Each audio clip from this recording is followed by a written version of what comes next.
The following is an encore performance of the Voice of Bold Business. You are listening to the Voice of Bold Business Radio. This is program 112, the alignment of sales and marketing for the modern buyer.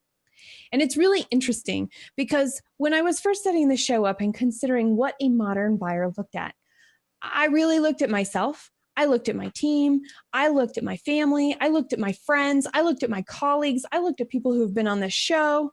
And yes, every single one of them is involved in selling something. But you want to know something else? Every single one of them is also a consumer, as are you. And so we are all modern buyers, and we are shaped by our experience. We are shaped by what we like. We are shaped by the experiences that we have, and we all have our pet peeves too. And so when we're thinking about sales and marketing from a business side of things, how they fit together, flow together, grow together makes a big difference. And right after this, you are going to hear Brynn and Robert answer this question. How are the internal strategic conversations changing to ensure sales and marketing are working together to create curiosity around the company's solution? Now, before you actually get to meet Robert and Brynn, I want to introduce them to you. Robert Caruso is an experienced social media, digital marketing, and technology professional with over 20 years of creating, planning, and executing marketing strategies for B2B and B2C brands. Robert is recognized on Forbes' list of top 40 social media marketers and 57th top digital marketing influencer. Brynne Tillman transforms the way professionals grow their businesses through leveraging LinkedIn, social selling, and digital sales tools. We'll be right back after this. Welcome to the Voice of Bold Business, the show that provides everything smart leaders need to evaluate situations, build relationships, and create solutions. Jess Dewell candidly talks about the skills necessary to build tenacity and do more with less. And now, here's Jessica. Brynn, how are the internal strategic conversations changing to ensure that sales and marketing are working together to create more curiosity around a company's solution? So I love that question, Jess. Typically, marketing and sales are very siloed, right? Traditionally, they've been completely separate. They barely ever talk. And in fact, if they are in the same room, they're kind of arguing over those leads are not the ones I want. And I brought you so many leads. Why aren't you closing them? Right. And so that's been the conversation forever. But digital and social has changed this conversation. They're really becoming symbiotic in a lot of ways. And so to your question, that conversation internally has really changed, and it's an exciting one. And the conversation now is really about how does marketing support exactly what sales needs to move the deal through the pipeline? And sales is really relying on the tools that marketing is using to qualify and really score leads that are coming in to make the leads that are going into sales much more usable, much more opportunistic. So I love that I'm seeing this come together. In addition, there's a new role that we've seen over the last 4 or 5 years, which is sales enablement. And sales enablement is sitting between the two departments. It's really the bridge, making sure that all the marketing tools are working with all those sales reps and that they all play nice in the sandbox. So there we go. We have our complete answer right here. Thank you, Brynn. Robert, I'm going to ask you the same question. Sure. How are the internal strategic conversations changing to ensure sales and marketing are working together to create more curiosity around a company's solution? Sales has become much more marketing, and marketing has become much more sales. I think we can say that, yeah, social had an impact on that, but I think the overall integrated digital marketing and omni-channel marketing has certainly created that as well. So all of the tools that sales use now are in fact digital marketing tools, and vice versa. So the focus that marketing has certainly is on the sales outcomes And it's no longer what we've seen in past decades of it being a branding focused environment. Part of the question was, how do we know whether communication, the changes there has been useful or too much? And I think that's really where we are right now. So the noise, the over communication really seems to be changing into something that is more concise and effective, regardless of what Twitter's doing right now with their 280 characters. Okay, we're going to totally take a tangent here because 1, they trained us. 2, they actually made us be more concise in our thought and clarity with that limitation. And it has become a standard for so many things for clarity. And here we are, they're diluting their own best kept secret, helping the rest of the world. And I think there'll come a time where we'll be happy that we have it, but I think change is hard no matter what, right? And I will honestly say, although there's a little hack around this, there's 120 characters in a headline for LinkedIn. And I just pray that they would up that to the 140. Now, if they up that to the 280, I'm in heaven, right? Like, it is real estate and it does bring us in. The interesting thing is, I think our readers are used to 140. I think they stop reading. I think a large tweet is too long for our readers. So that's the interesting balance there. I also want to add, and I don't know if this is a whole other question that you're going to ask, but Robert said something really interesting about too much content versus good content, which I think is one of the most important conversations to have between marketing and sales. Marketing often is judged by quantity, not necessarily quality. But when we are out there pushing a ton of noise, we are alienating our audience. And I think what Robert said is so important is how are we kind of finding that balance between too much content and the right content? And I think what we have to make sure that we do is that our content is always leading to our solution. It doesn't mean it leads with our solution, which is pitching. Right. But it's got to always lead to our solution. So I had a client who was they sold telephone systems, and she was putting out daily inspirational quotes every day. And I wanted to pull my hair out. What are you known for? You're known for your inspirational quotes. Nobody knows you as the telephone person. And so no one will ever know how to engage you professionally. So I just kind of wanted to piggyback on Robert's comments that content really needs to be driving them, the curiosity from that first question, creating curiosity, creating a mind shift, creating questions, maybe getting them to think differently than they did before, or getting them a little uncomfortable with their current solution, all the time moving closer and closer to your solution. If I've got to do an evaluation for my organization and I have to break the bad news to my marketing team that things are going to have to change, what are the 1 or 2 questions that each of you would pose? So we have no more than 4, right? We don't want to overwhelm people here. But what are the 1 or 2 questions that you would ask to evaluate? Am I just pushing stuff to push stuff? Am I creating something useful here for our company to succeed? Sure. I think all of that has to work from data. So there's no 1 or 2 questions for all companies that you would utilize to ask that. So from the data, you should be able to point to why are we doing X when Y is always occurring, or vice versa, right? If you're not driving traffic, right, why are we creating quotes?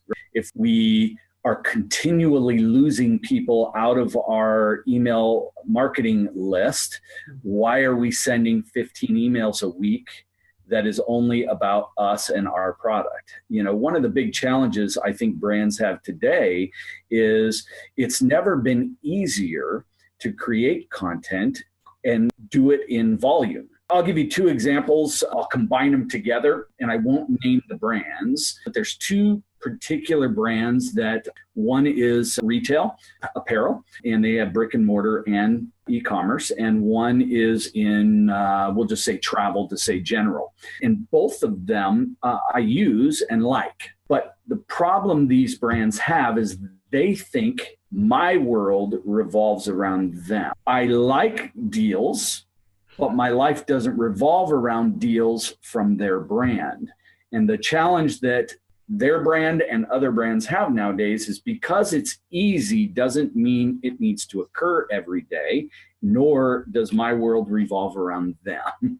And so when it's always about them and their products and their deals or what have you, and it's coming at a volume that is just beyond my ability to consume it or care enough to consume it, that becomes a problem. I'll try with two questions. The first one, and it is data driven, but I'll talk about a little bit about how, like, the data you need to get, right? So you need to understand what it is that your buyer cares about.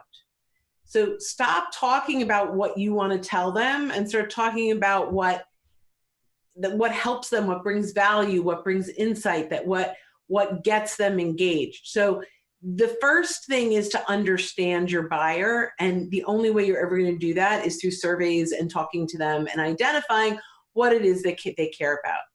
Parallel to that, we have to identify what are our goals, right? And setting kind of what are our key performance indicators that tell us that our marketing campaigns and strategies are working. What is the percentage of email fall-offs that's acceptable? And are our numbers going down, or are the average numbers going up? Do I have more subscribers than falling off?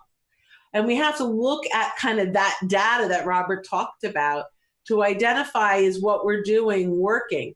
And are we attracting and engaging our real buyers? At one point I looked at my email list, and if 2% of them were really my prospects, that was a lot. And I had this was years ago, but I had an enormous list of people that were never going to buy my services. They just liked my posts. So what did I recognize? That my posts were engaging the wrong buyers. I was either in the wrong business or I was talking about the wrong thing, right? It was a wonderful lesson for me, and I shifted. But at the end of all of this, we have to make sure that everything aligns and goes back to our goal. And we have to test and tweak and make sure at all times that everything that we're doing continues to work toward that goal. And even if it's daily, go, okay, our goal is to get more phone calls with buyers. Are we selling online? Or is our goal how many widgets we sell? Is our goal how many people downloaded an ebook? Is that a KPI that really, really matters to us? And then, are those buyers scoring high in whatever marketing system whatever they gave us in their lead scores? And is the ratio right? So are we getting 100 people downloading, but only 2 that qualify? Let's talk for a minute. Let's switch and go to the customer experience and how hard it is for the customers when sales and marketing are kind of doing their own thing still. Mm-hmm. Well, it can definitely affect the customer experience. There's no doubt about it. I hate to do this, but I think it's important, so I'm going to. I love these. We mentioned KPIs. Here's the challenge. We just went through this with a client of ours. So we only deal with this whole integrated digital marketing scenario for clients. That's what we manage for them. But if everyone's not on the same page with which KPIs are important, right? Even though, right, 2 years ago, 0 digital footprint. Now everything's driving like this, but the client's KPIs or perceived importance is these 8 keywords aren't 1 or through 5 on, first page of Google. Whoa, okay. But is that what's important, or is what's important that we're driving 45% more traffic year over year, that the bounce rate is cut by 50%? You show me a retail organization that's not happy with a 35% bounce rate from all channels. That's phenomenal. As an organization and as an agency with us, it's about having proper communications about what is important and why, and how it all connects to the organization's growth, profitability, and user experience. Mm-hmm. Right? Because if we shift gears to these 8 search terms ranking 1 to 5 on page, what happens to the user experience on the site and through the whole sales process and so on? let alone what happens to the overall results. I'm much more on the sales side than the marketing side, although there's some content that we help our clients with for sure in content management, but we don't do true digital marketing the way that you do. And so our KPIs typically are around really what the sales leadership is looking for. However, we will say, what are you responsible for, right? So we've got to get KPIs around what you get paid on. What does your manager, whether it's the CSO, the chief sales officer, or if you're reporting into the CEO, what are their goals? If there is a board, what are their goals? And what is your sales rep goals? Because they are all going to be very different. And the KPIs that sales rep really needs to work toward have to 100% benefit them personally, but also benefit all the way up the chain. So it is this very interesting kind of balance between making sure that all of the goals are met and they are designed in a way that the sales rep thinks that it's only for them. Yeah. To get results. Yeah. Right. Okay. And every change to those things could affect the consumer experience. I don't talk a lot about the consumer experience because we are not interfacing in that way. We're not the website. We're not, Well, but you are consumers, so we can totally talk about it from what we see on that side. I am a because consumer. I have to tell you, those pet peeves we all need to hear. And we could probably go be a customer at all of our clients and give them at least one of the same pet peeves that we have. Yeah. Okay. Another pet peeve. I get an email from a department store and I see a bag I love or a scarf and I click on that picture and it takes me to the main page and it doesn't actually take me to the item that they advertised for me. Ugh. Big pet peeve. Close out. One of the companies that I've worked with in the past, the CEOs, I actually really liked him. And his biggest strength was, what does my customer experience? And he would randomly just go do different things and interface and see how these different departments would work as a consumer and go, well, this is what they see. And I don't like that. This is what they see. And it really needs to be this. Mm-hmm. And he was finding through his effort and attention, these things to do. And I have to tell you, in an organization of 50 people with a lot of independent contractors associated with that, that's a big job to try and communicate that. And so it takes time and it takes thought. So when we're thinking about this, how much time do we actually need to think about this and to revisit this and evaluate it on an ongoing basis? Can I share one more that makes me really nuts? This is my favorite one that makes me nuts. Okay. And AI will change this. And I actually think I don't know how to program it, but I know how it needs to be fixed. I buy something on Amazon and it still follows me, but I already bought it. Yeah, that's true. So I want buttons on that ad that says, I bought it, I'm not interested. And you can say, show me something else. But can you imagine the intelligence that it would give you? It's like already bought it and then it goes away and it doesn't show it to you anymore, but it shows you something like it. That would be awesome. But to continue to see the ad of something I've already purchased is such a waste of consumer dollars. Can't do it with buttons because guys like me will just press it to make it go away. So it won't be good. But you talked about AI, we're talking about a database. So the database should be able to recognize that pretty easily and not display it to you. If they can display it to you based on your activity, they can certainly not display it to you based on your activity. It's just nobody cares about that because it doesn't drive revenue, whereas displaying it to some people is driving revenue and they can calculate the revenue coming from it and the ROI achieved from it. You look at Amazon and Amazon recommends things. Because you bought that, you should buy this and this. Yeah. So that to me is smarter marketing, right? I checked out this book. Yeah. And I just bought this book. So don't keep showing me that book because I'm not going to buy another one. Agreed. Yes. Show me the other books that people buy when they buy that book. Yeah, agreed. But the way the state of the technology currently, that they're deploying only is tracking what you're doing before the sale. It's utilizing only that data to display ads. Whereas We need the next checkout level, data. yes, it's customer data. It's the same. Cookies are already there. But it just needs to be programmed. Like if you got to the thank you page, there are new cookies. You get cookied for new things. Mm-hmm. I really, at one point in time, thought I was Cookie Monster. All right, everybody, you are listening to program 112 on the Voice of Bold Business Radio. We are talking about the alignment of sales and marketing for the modern buyer. And you can see, as far as we have come, there are still things that can be improved and always will be able to be improved because technology will continue, our experiences will change, which means our expectations will change. And we have to remember to balance that both internally, hey, this is what we need to do to be making our money, and externally, hey, this is what we need to be doing for our customers to make that money.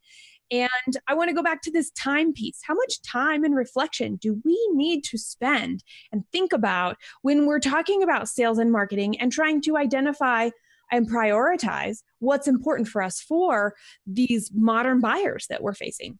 I think it's a good question, Jessica. Again, I'm a firm believer that one size doesn't fit all. What would be appropriate as far as time, resources, even people is very different from corporate level to the local mom and pop, very different scenarios. What I can say for us and the mid-market brands that we deal with, whether they're a one location, but they're a mid-market sized organization or a national one that's still in the mid-market realm, is part of our role is to always be doing that. So every step of what we're doing is looking at it from the consumer side. And we have to because, right, we're marketing, right? So we have to understand who are they, what drives them, and how do they react to X, Y, or Z, or all combined together. At the same time, we also have to take the feedback or the comments or the priorities coming from the actual client, and then we have to explain to them the impact that will have on the customer experience. It should be included in everything being done. There's my short answer. Go ahead, Brynn. So thank you. That was great. The first thing I want to mention is the modern buyer requires a modern seller. One of the mistakes that we make is we're trying to traditionally sell the way we traditionally have sold to smarter buyers, to more self-sufficient buyers, to self-educators, right? So the question was time, and that's a really difficult thing to answer, and it's asked a lot, and it really depends on what you want to achieve and what you're willing to invest, because you can create a wonderful campaign on 3 hours a week, and you can create even a better one on 10, right? So it just depends on what you're looking to achieve. But if you are the salesperson looking to be a marketer or to do some of your own marketing because you need to speak with that modern buyer, and so a lot of that means you have to embrace some of the marketing, some of the thought leadership, proof that you're subject matter expert, because they're out searching. And it's really important as a salesperson that you're coming up in that search, that you're influencing their buyer decision, their buying decision, because if you're not, your competitor is. And that's where marketing has to really play closely with sales. But there are a lot of efforts that a salesperson can do that are not necessarily taking away from their prospecting time. So for example, maybe as a salesperson, I want to accomplish 3 things. 1, I want to be a thought leader in my industry. I want to engage the right buyers, and I want to have, having more conversations with the right buyers, and I want to come at them with credibility, right? Like I don't want to be a cold call. I want to start my relationship with them at a higher level. So how do we get all 3 of those things to happen at once? Well, consider interview blogs. Go out and start to interview your prospects and your clients and identify what matters to them. We start to learn kind of about them. We're coming in at a way different level than a sales level. We're really kind of promoting them and highlighting them and their ego makes them love you. You're now gaining insights about industry trends over time as you do a lot of these. So we can create not just blog posts, but really great reporting on what these top CEOs care about or whomever it is that you're selling to. You now build relationships, and you've got this reporting trend that all of their competitors want to see it. And by the way, they're promoting it because they're in it. You have more credibility with the next guy. I mean, that's just one idea. Now, does that take time? Absolutely. But to me, for a salesperson to say, I need to embrace marketing, there's not a better way. Gather all that information, team up with your marketing team to make it beautiful and grammatically correct, and get that out there. And now your salesperson has become a marketer that still follows and embraces the relationship. It's not just throw it on the wall and see how it sticks.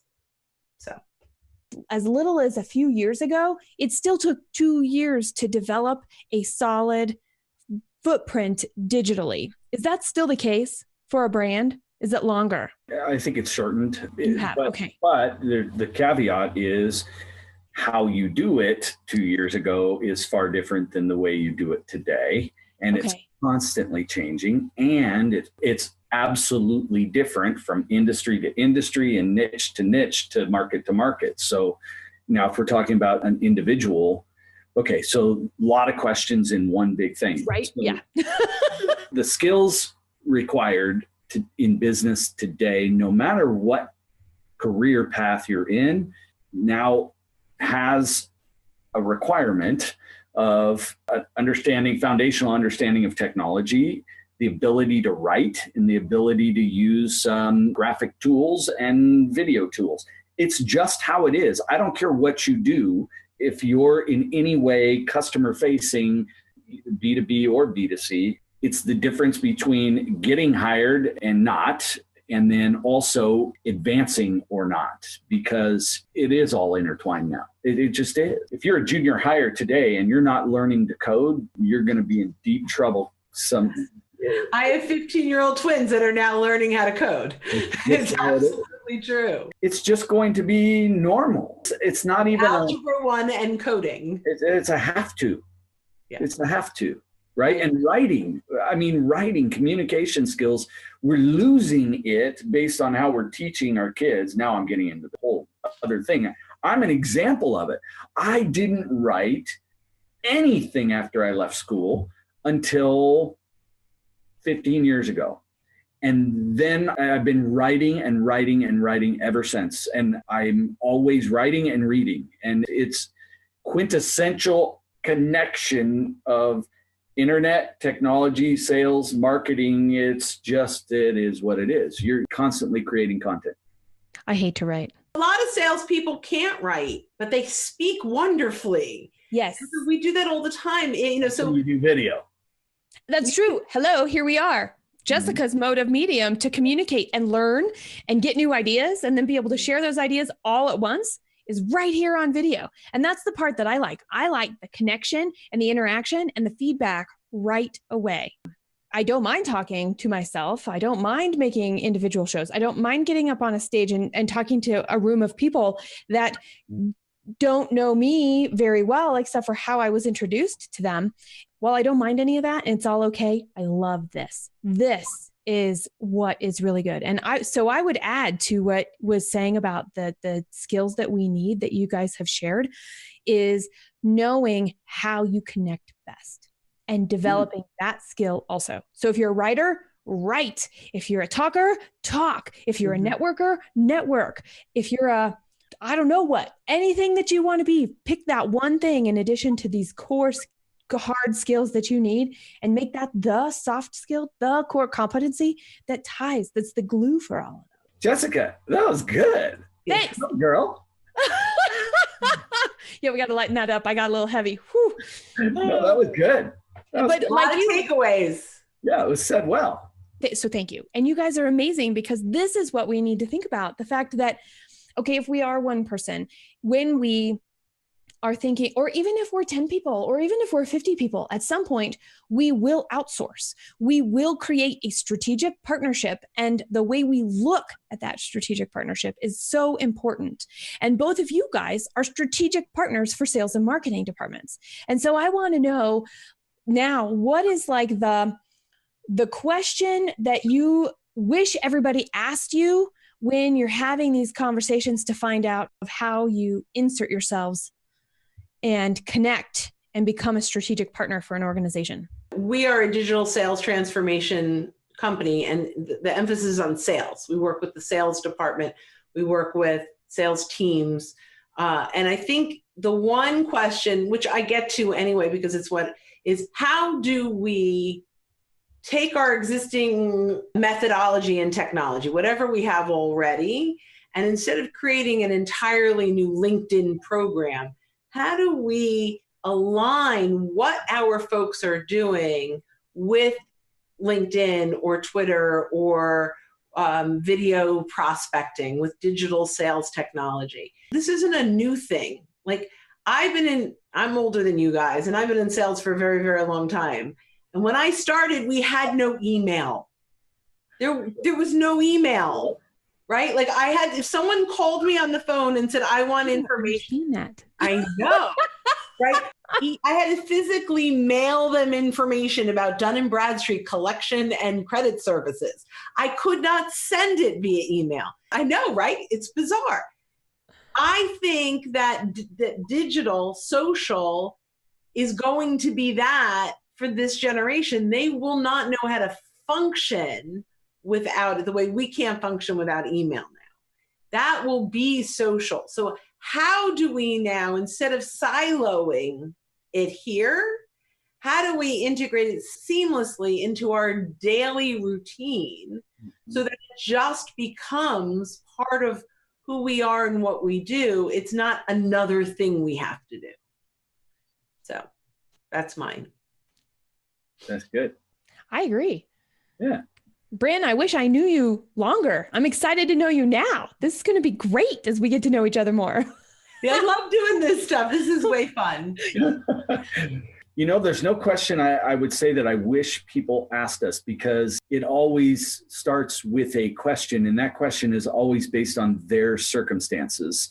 And because we don't do any silo marketing, so even if they ask us, can you help us fix our social's connected to content's connected to websites, right? So since we don't do silo, we always though go look, and guess what? A lot of times the problems or things that are enhancing the problems are not the actual thing that needs to be fixed, although it does need to be fixed. They're all connected, right? And so since we don't do any silo scenarios, it always starts with a question, but the question changes from brand to brand and client to client, and it depends on their circumstance. You know, do you handle SEO? Well, yes, but we do it in a context of this, that, or the other, right? We don't just do SEO. That never works out well. And I know the question that you want them to ask you. Okay, tell me. We have a $720,000 marketing budget. What can you do for me? We're probably not their agency, actually, if they have that big of a marketing budget. That's the question I want. Awesome. But the absolute crux of what we do is integrity and honesty. So my response would have to be that. We're probably not, because they need wine and dine and, Wyden and Kennedy. That's what they need. Okay, so $120,000. Yeah, well then, we're right in the, whatever that dollar amount is, come to me with a budget, baby. Yes, sure, absolutely. Our minimum $60,000 a year. So I mean, that kind of a question is always, it's usually. I'm playing. It's usually said a different way. What's the minimum you guys need the client? And then it's usually, oh yeah, we don't have that. What can you do for $11? Yeah, right. Which my reply would be, I already need to send you a bill for $150. Also, okay, everybody, we are kidding here, yet it's really true. And so what I heard from both Robert and Brynn is that the clearer that you are on the problem you're trying to solve, the better that they will be able to understand how to work their work and bring their best and say, yes, I can help you, or no, I cannot help you. And yes, I can. Here's what that might look like. And then there's an alignment of, is what we want and what we can actually do fit within what needs to be done? So the more you can define the problem, the issue, the objective, the goal, the new thing you're trying to do, the better an organization like what Brynn and what Robert are running can help you. And that's what it comes down to. We got to know our problem. We got to know what we're trying to do. Yeah. Well, a lot of people don't know their problem. They know often what they'd like to achieve, but they don't know why they're not achieving it. Oh, there's no doubt about it. Well, shoot, guys, now we have a strategic partnership because that's what I do. I help people figure out what problems they need to solve and then help them prioritize it. Perfect. I have 1,000,007 people to send your way. Bring it. I am ready. $720,000 budgets. What's cool about that, though, Jessica, what we have found is when a client first comes to us, and we will schedule a formal phone call conversation. So my partner and I and them and their team, et cetera. So we always go look at their digital footprint, and oftentimes we can tell them what they're about ready to tell us about where they're having trouble, even though it's not stuff that we have data on, but we can usually tell from the marketing side of things how that's negatively being impacted internally. We can tell they're not getting much traffic and they're not getting inbound leads, and they're, you know what I mean? Well, that's good. That means you have a good qualifying process because you're helping them figure out where their problems are when they don't know before they get to you. And how cool would it be if somebody came to you and knew their problem, and then you could actually be talking during that same period of time, they get more out of you guys and figure out how you work and get to pick your brain and see how honesty and integrity and the other values that you have that you haven't shared with us here still come into play that you live and work by. Which, by the way, I can tell you for both Brynn and for Robert, all you have to do is follow them on Twitter or Facebook or on LinkedIn, and you will see them living their personal values and showing up for their company and their company values every single day. This is one panel that I've been really looking forward to because I can see it from the outside in, and it's my other passions, values. I love that. And I'll invite anyone to have a 15-minute call so that I can understand what they're looking to achieve and provide real insights. It's amazing what they can get in 15 minutes. That really makes a difference. You guys, we're coming up on the end of our show. And I have a question for you. This will be the last question. And it is, what makes it bold to really consider being a modern seller for today's modern buyer? Being a modern seller, you have to do what Robert just said. You have to be able to understand their needs before you even talk to them. That's what a modern seller can do. If you show up with your traditional sales, technique where you sit back on the chair with your big yellow pad and your pen and say, so what keeps you up at night? You're out the door, right? That's not going to work anymore. In fact, that's scary. You have to walk in there and saying, here is what's happening in your industry. Here's how you benchmark to them. Here is, what we're seeing, where you look like you're strong, but here are the holes that we're seeing. And by the way, here are your top 3 competitors, and this is what they're doing better than you, right? You come in with that, and you're not like, I know what's keeping you up at night, and if you don't know this, it's going to keep you up at night very soon because it's going to start affecting your bottom line. Yeah. So the modern buyer needs the modern seller. If they are researching us online, when we show up, they've got all of their points. We have to do that too. So what Robert is doing for his clients is modern selling, right? We've got to do that. The other piece is we have to make sure, and I'm going to go back to the line that I said earlier, at least I think I did, that we've got to lead them to our solution. We have to stop pitching. Often we're leading with our solution. Here's all the features, benefits, advantages. Here's all the things that we can do for you. And we've got to start leading to our solution with breadcrumbs, with insights, with thought leadership. get them curious and thinking differently about their current situation and giving them enough to want to have a conversation with you. One of my biggest closes came from someone who said, I learned so much from your profile that I had to talk to you, from your LinkedIn profile. Or your website, right? If you are educating and creating, you're being that thought leadership, you are creating credibility and subject matter expertise. And that's how business starts coming inbound. Yep. So I'm dropping the mic. You go, girl. I'm going to pick it up and add two things to stack right on top of it. It needs to be done in today's modern environment. To be bold, you have to do it in two segments every time. One is professional and one is personal. You need to know what drives them professionally. What are the questions they're asking that you solve, right?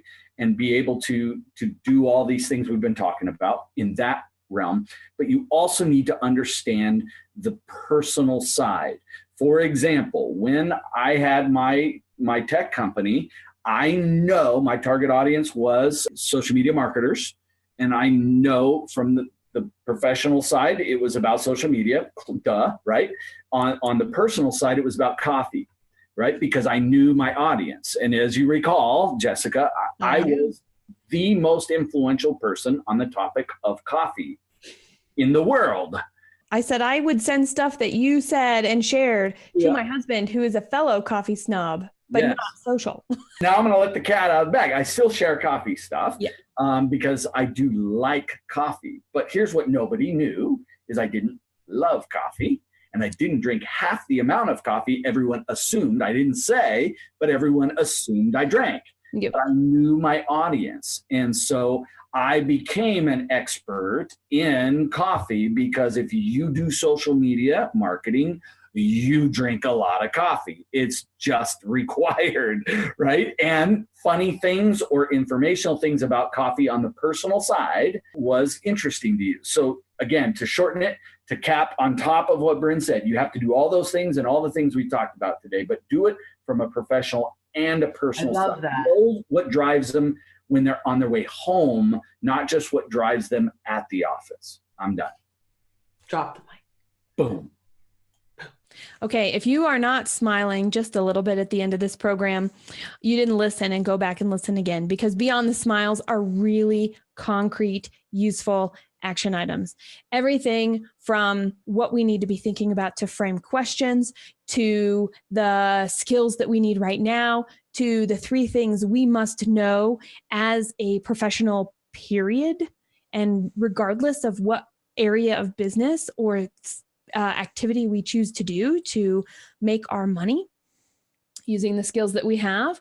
I'm telling you, this is a great episode. And all of those things are things that we can evaluate right now within ourselves. We can evaluate right now within our teams. And we can take a look as we are doing our own reflection, as we are thinking about the problems we are trying to solve and the priority of those problems. Take what Brynn and Robert have shared and work those into the next review you have and see how it can add some depth and perspective to knowing exactly where you are right now, so you know where you're going and working to get to. That's what it takes to be an effective leader today. Know where you are right now. And you already know where you're going. Keeping track of where we are right now, so we make sure we're on the path still, is really important. We are bold business leaders when we take time, when we stop, when we think, when we evaluate, when we consider both the professional and the personal for ourselves and for our customers. You're going to find all the program notes at voiceofboldbusiness.com/P112. That is voiceofboldbusiness.com/P112. You can also search for Modern Buyer. Don't forget, today's modern buyers require the alignment of sales and marketing. Subscribe at thevoiceofboldbusiness.com and get more information, program notes, and past episodes. Bold leaders approach each situation and focus on action to achieve a higher level of leadership. Jessica Dewell, your business advocate, is the host of the Voice of Bold Business Radio. Thank you for joining us.